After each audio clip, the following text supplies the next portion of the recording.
What's going on, guys? Today I'm installing a new part on the WRX. It's been a little bit, but I've been super busy, so our new part is in this box.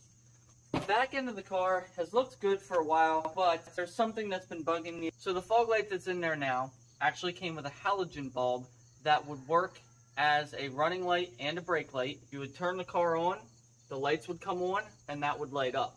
And then when you would hit the brakes, it would get brighter. However, it didn't have the flashing function that I wanted with the fog light. So what I did was I bought a flashing LED bulb. So I'll demonstrate that for you now and show you what it looks like when I hit the brake. You can see how it functions as the brake light and it flashes. The problem is it doesn't act as a running light. So this is never lit up unless my foot is on the brake pedal. The other problem that I have with it is I just don't like that big red block down there. I thought about tinting it.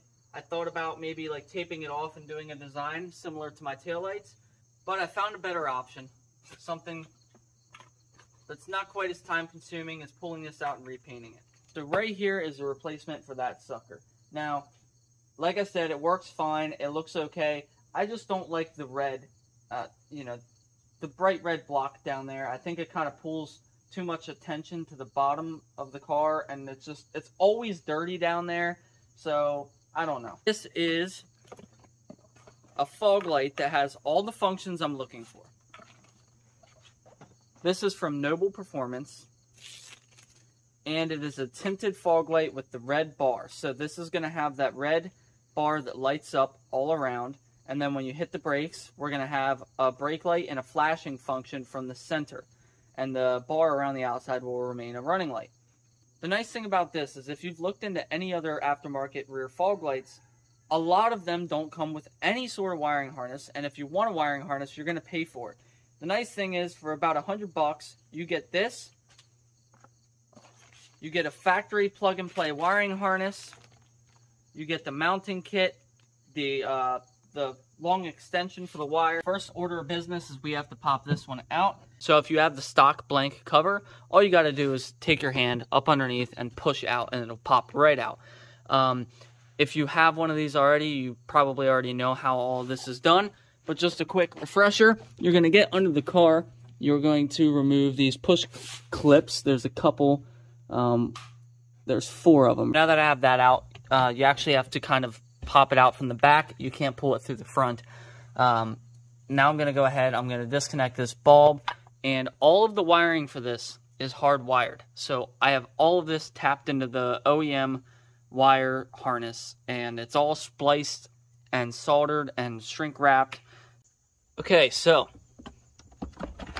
alright, now we cut the wires. We took out this panel here, which is just 3 clips on the bottom, and it pops out. There's going to be a hole right there that your rubber grommet goes through if you don't already know, and you just feed your wires down through there. Now, here's the wire harness that came with this. Just 3 wires. Can't really mess it up. Signal, ground, power. Okay? Well, you can't really mess this up either. So, here's our fog light. There's the plug for it. You're going to take this end, clip it into here, and then this is going to route up into the car, plug it directly into here, and then we're going to unplug our taillight and plug one end. I believe this end goes into the taillight, and this end will accept the factory plug that goes into the taillight. Okay, so to give you an idea, this plug right here is your factory plug, and typically this would plug directly into your taillight right here. So this would be plugged in just like that, okay? This is my Diode Dynamics tailless turn module, which I would recommend to anyone with stock taillights. So this bypasses, this will plug into there now. So we're just going to have to add this into the mix. This plug will plug into the Diode Dynamics harness.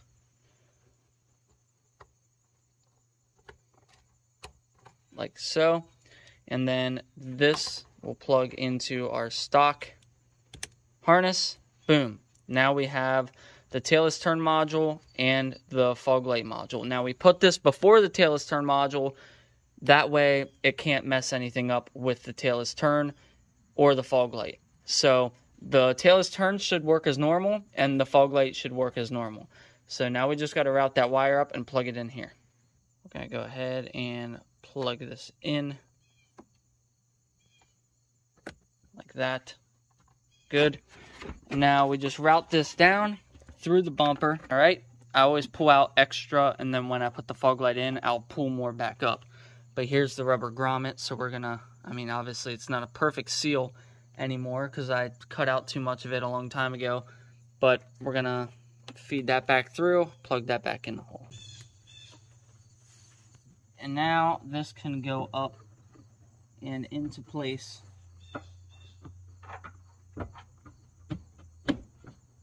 There you can see our new fog light. And I'm going to install this bracket. You see the two holes in the bottom there? That's where these two legs are going to go. And then the bolt holes will line up and we can put our bolts through it. You're going to get one of these in your kit, and you're going to go ahead and put that right there on that factory square cutout. So hopefully there you can see how I put that on. So now you can see how the bracket is sitting. You can see that bolt went through that hole now. And the bracket is grabbing onto the factory plastic.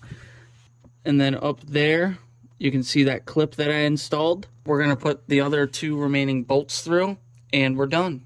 So it took me a second to figure out exactly how this functions for a brake light. So basically what it does is it has a 5-second delay when it flashes. So if you're in stop and go traffic and you hit the brakes, let off for a couple seconds, hit the brakes, let off for a second, hit the brakes, it's not going to keep flashing. But if we hit our brakes,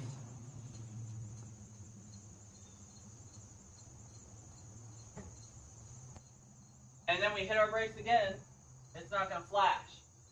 If we count down 5 seconds, 4, 3, 2, 1, now it should flash again.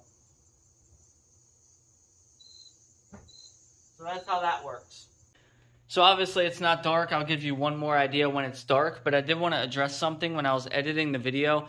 It didn't really look like that red matched the taillights. It does. It matches perfectly. The only issue is, obviously, you can see that's a solid, it's a diffused LED. So it looks like one solid ring of LED. There isn't like hot spots. And obviously with the factory taillights, you have those hot spots. There's no way around it. Now, you can always pull your factory taillights apart and try and diffuse this by sandblasting it or whatever. Or you can get the Superstick V2 taillights, whatever taillights have the diffused beam pattern. You're really not going to get away from that. That's just something you're going to have to deal with. Just to give you guys an idea how it looks at night. Don't mind all the wind noise. It's super windy out here tonight.